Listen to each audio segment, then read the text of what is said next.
اس نے خود ایڈمٹ کیا شہداء کے آخری خطاب کے اندر کہ ملک ڈوب چکا ہے، سب کو اٹھا کے جیل میں ڈال دو اور چھوٹی جیلیں بنانے کی بجائے اس پورے ملک کو جیل قرار دے دو۔ رانا ثناء اللہ کہتا ہے میں 6 مہینے آگے بڑھا دوں، تو اس کا آپ سمجھتے ہیں کہ اس کا دماغی توازن ٹھیک ہے؟ احمد نورانی نے جو سٹوری بریک کی، ہم نے تو ایک لفظ بھی اس کے اوپر کہا۔ وقت کے وزیر خزانہ نے مفرور مجرم اسحاق ڈار نے یہ کہا، یہ نہیں کہا کہ یہ غلط ہے، یہ نہیں کہا، اس نے آج تک نہیں کہا۔ اس نے کہا ہم تحقیقات کریں گے کہ یہ کیوں آؤٹ ہو گئی ہے، یہ ایف بی آر کے کاغذات، ہم نے تو نہیں کہا۔ اب مجھے بتائیے، اگر معصوم بچے یہ سوال کریں اور بادشاہ ننگا ہو اور وہ جا کے دربار میں کہہ دیں کہ بادشاہ یہ پورا دربار جو تمہیں کہہ رہا ہے تم خلعت فاخرہ پہنے ہوئے ہو، یہ جھوٹ بولتا ہے، تم ننگے ہو، تو آپ مجھے بتائیے کہ آپ بچے کو کیا سزا دیں گے؟ میں یہ سوال کرنا چاہتا ہوں، یہ سوال کرنا کیسے جرم ہو گیا ہے ہم نے؟ اور اگر مفتاح اسماعیل نے یہ کہا آپ کے ٹی وی کے انٹرویو کے اوپر کہ یہ جو نیب کی ترابیمیں ہم نے نہیں انہوں نے کرائی ہیں، تو آپ مجھے بتائیں کہ اس میں تحریک انصاف یا تحریک انصاف کے کسی سینیٹر کا کیا قصور ہے؟ ہم پوچھ سکتے ہیں یہ بات؟ میں یہ پوچھنا چاہتا ہوں آپ تمام دوستوں سے کہ کیا 12 ارب روپے کے قصے کی بات تحریک انصاف سے اس سے کوئی تعلق ہے؟ کوئی تعلق نہیں، ہمارے منہ سے بھی نہیں نکلا، لیکن 22 کروڑ لوگ سوال کر رہے ہیں، وہ کرتے رہیں گے۔ سب کو اٹھا کے جیل میں ڈال دو اور چھوٹی جیلیں بنانے کی بجائے اس پورے ملک کو جیل قرار دے دو، یہ زیادہ بہتر رہے گا۔ اور اس کا دروغہ، وہ بدنام زمانہ سمگلر جس کے بارے میں جناب جنرل عارف ملک صاحب نے کہا تھا کہ یہ ہیروئن کا سمگلر ہے، ریاض سمرو جو اے این ایف کے ترجمان تھے انہوں نے کہا تھا 15 کلو ہیروئن اس سے برآمد ہوئی ہے۔ میں بحیثیت chairman narcotics control committee of senate یہ سوال کرتا ہوں سپریم کورٹ کے سامنے کہ 2019 کے اندر اس کے اوپر فرد جرم عائد ہو چکی ہے، کیا ہے ہمارا نظام عدل؟ کہاں سے انصاف ملے گا؟ طاقتور اور عام آدمی، پوری عمران خان کی ساری زندگی کی جدوجہد اور تحریک اسی کے اوپر ہے۔ انصاف، وہ انصاف کہ جو امیروں کے لیے اور عام آدمی کے لیے اور ہے، اس کو انصاف نہیں کہا جاتا۔ وہ F I R supreme court کے حکم کے باوجود کیوں درج نہیں ہوئی؟ سپریم کورٹ نے حکم دیا تھا اسلام آباد میں کہ ایف آئی آر درج کی جائے، اور میں وکلاء کے جلو میں کھڑا ہو کے یہ کہتا ہوں کہ سپریم کورٹ کا حکم یہ ہے کہ متاثرہ فریق جو وہ کہ جس کے اوپر ظلم ہوا ہو، فائرنگ ہوئی ہو، وہ در حقیقت وکٹم جو ہے وہ جو ایف آئی آر کٹائے وہ ایف آئی آر ہوتی ہے، ادھر ادھر ایف آئی آر نہیں ہوتی۔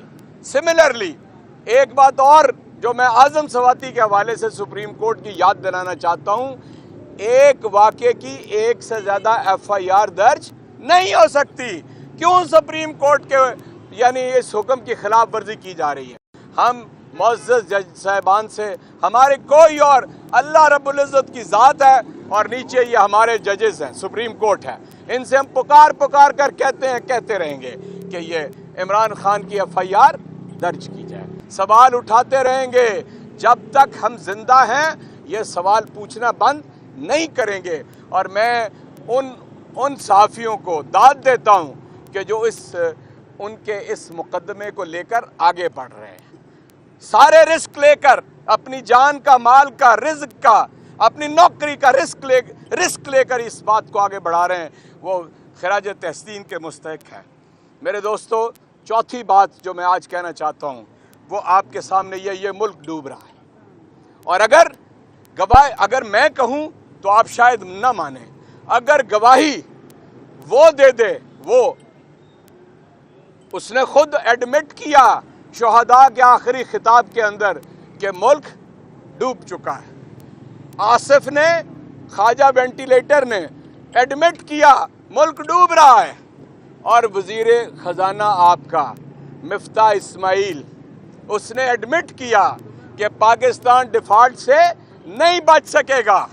اس لیے ہم یہ کہتے ہیں، ہم نے قربانی دی ہے، عمران خان نے قربانی دی ہے، ہم قربانی دے رہے ہیں۔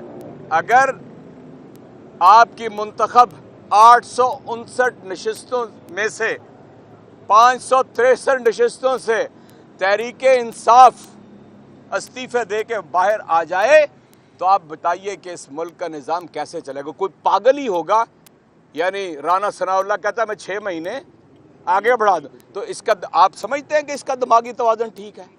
سمجھتے ہیں اس کا دماغی توازن ٹھیک نہیں ہے۔ اور اسی لیے میں کہتا ہوں کہ پاکستان کے نظام عدل کو اس بیمار ذہنیت کا جائزہ لینا چاہیے۔ یہ بیمار آدمی ہے، یہ پاکستان کو تباہی کے کنارے لے کے جا رہا ہے، جس نے ارب ہا روپیہ اسلام آباد میں 1383 کنٹینر لگا کر 30,000 وہاں پر فورس کٹھی کر کے اس غریب قوم کا اربوں روپیہ جس نے پانی کی طرح بہا دیا، کوئی سوال کرے گا اس سے؟ کوئی سوال کرے گا اس سے؟ تم نے کون سے کشمیر کی جنگ فتح کر لی ہے؟ تمہیں شرم آنی چاہیے، تمہیں کھلا ہے تمہیں۔ میں تمہیں کہتا ہوں کہ تم نے یہ پاکستان کے ساتھ کیا۔ عمران خان آج 4 بجے فیصلہ کر رہے ہیں اور انشاءاللہ ان کے جتنے فیصلے ہیں وہ پاکستان کو آگے بڑھانے کے لیے ہیں، اس بحران سے نکالنے کے لیے ہیں، پاکستان کو پھر ایک مرتبہ اٹھا کے دنیا کے اندر ایک باعزت قوم بنانے کے ہیں۔ بہت ہی مفصل طریقے سے ہمارے سینیٹر اعجاز چودھری صاحب نے اعظم سواتی صاحب کا کیس آپ کے سامنے رکھا۔ میں سوالات سے شروع کروں گی۔ ہمارا سوال وہیں کا وہیں کھڑا ہے کہ اعظم سواتی صاحب کے کیس میں بنیادی ایک آئینی کہ ایک ایشو کے اوپر ایک سے زیادہ ایف آئی آر نہیں ہو سکتی۔ جب ہم ایف آئی آر درج کرانے کی بات کرتے ہیں تو ہمیں بتایا جاتا ہے کہ ایک کیس کے اوپر ایک ایف آئی آر درج ہو گئی ہے، اور اس ملک کے سب سے بڑے وفاقی لیڈر جن کی وفاق میں بھی سب سے زیادہ number of seats, vote bank بھی سب سے زیادہ، 4 صوبوں میں بھی ان کی حکومت، تو ہم دوسری ایف آئی آر درج نہیں کرا سکتے، گڈ بائے۔ اور پھر اس کے بعد قانون کو موم کی ناک بنایا ہوا ہے۔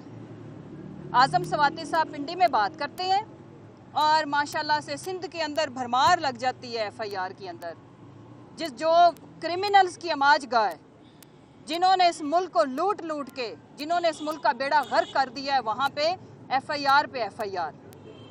سوال یہ ہے میرا بڑا معصومانہ با ادب کہ پہلے مہذب کام کرنا سیکھیں۔ جب آپ غیر اخلاقی کام کرتے ہیں تو غیر اخلاقی زبان کو سہنے کا حوصلہ بڑھائیں، ہمت کریں۔ اگر آپ نے لوگوں کی چادر 4 دیواری، ان کے انسانی حقوق، انسانیت کو پامال کرنا ہے، آپ نے مقدس رشتوں کو پامال کرنا ہے، تو آپ کے لیے کیا کوئی قوم پھول چڑھے گی؟